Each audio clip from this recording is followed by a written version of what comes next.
ने पिछले क्वार्टर में 17,000 करोड़ रुपए का प्रॉफिट दर्ज किया है, जो एलआईसी का ऑल टाइम हाई है। स्टेट बैंक ऑफ इंडिया ने पिछले क्वार्टर में 21,000 करोड़ का प्रॉफिट दर्ज किया है, जो प्राइवेट और गवर्नमेंट मिलाकर सबसे ज्यादा है। एसबीआई का ऑल टाइम हाई नहीं है, इवन रिलायंस से भी ज्यादा है। और एचएएल ने 2023-24 में 29,810 करोड़ रुपए का रेवेन्यू प्राप्त किया है और 80,000 करोड़ रुपए के उसके ऑर्डर्स पाइपलाइन में है, जो ऑल टाइम हाई है। यह मैं केवल इसलिए बताना चाहता हूं कि सदैव मैंने सुना है सभापति महोदय कि भारत की कंपनियां पब्लिक सेक्टर की हो या प्राइवेट सेक्टर की हो, उनके बारे में दुष्प्रचार होता है। मैंने आज तक किसी विदेशी कंपनी के बारे में दुष्प्रचार होते नहीं देखा। मैं उसके बारे में विस्तार से नहीं जाना चाहता, उनके लोगों की कैसे कैसे मदद की जाती है, परंतु मैं इतना जरूर कह देना चाहता हूं, आज ये नजारा इतना बदला है कि आप सोचिए कि हम 5वीं बड़ी अर्थव्यवस्था जिस ब्रिटेन को ओवरटेक करके बने हैं, आज ब्रिटेन में इच्छा ज्यादा है कि भारत से फ्री ट्रेड एग्रीमेंट हो।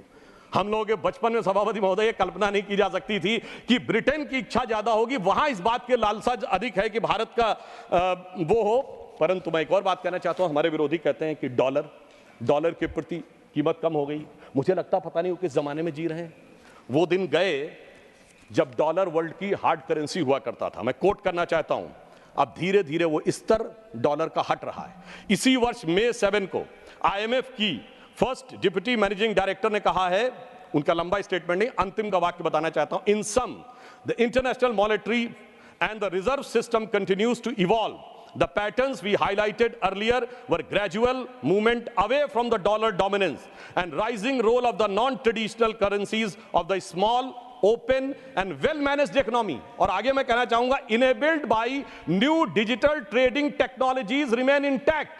तो डिजिटल इकोनॉमी जिन देशों की मजबूत है वो अब इंटैक्ट है। और आज स्थिति यह है कि सबसे बड़ा हमारा जो फॉरेन एक्सचेंज का रेवेन्यू आता है पेट्रोल में, वो हम मुख्यतः रुपये और रूबल में प्ले कर रहे हैं।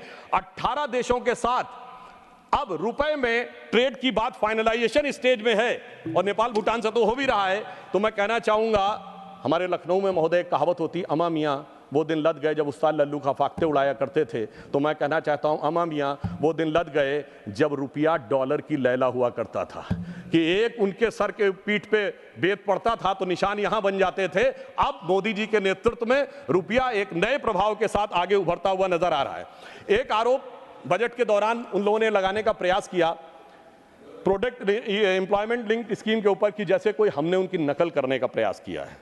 महोदय, मैं आपसे कहना चाहूंगा, अर्थव्यवस्था के मामले में 40 साल रूस की नकल और 20 साल अमेरिका की नकल करके जो भारत की अर्थव्यवस्था को चलाते रहे, वो अगर आज ये बताने का प्रयास करें कि नकल किसने करने का प्रयास किया, और मैं एक फैक्ट लोगों के सामने रखना चाहता हूं, अगर कोई इनकी नकल करना चाहे तो कितनी भयानक स्थिति उत्पन्न हो जाएगी। महोदय, इस बजट में रेवेन्यू रिसीप्ट भारत सरकार की कितनी है? 26,80,000 करोड़। 4.9% के डेफिसिट के साथ भारत का जो कुल राजस्व है, कुल आमदनी 27 लाख करोड़ से कम है। और ये कहते थे हर परिवार को 1 लाख दे देंगे। 140 करोड़ की आबादी है, 4.5 लोग पर पर्सन है। 140 करोड़ को 4.5 से डिवाइड करिए, 31 करोड़ परिवार आते हैं। आप सबको 1-1 लाख करोड़ दे देंगे। 27 लाख करोड़ की कुल आमदनी और कहते हैं 31 लाख करोड़ दे देंगे।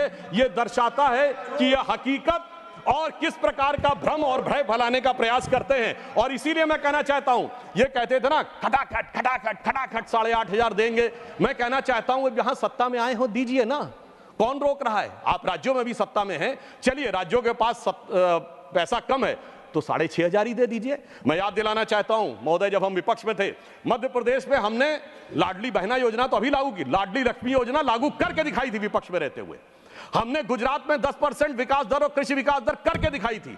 हमने कर्नाटक में 0% rate of interest, financial liability की बात कर रहा हूं, फर्स्ट ईयर में किसानों के एग्रीकल्चर लोन पे करके दिखाया था।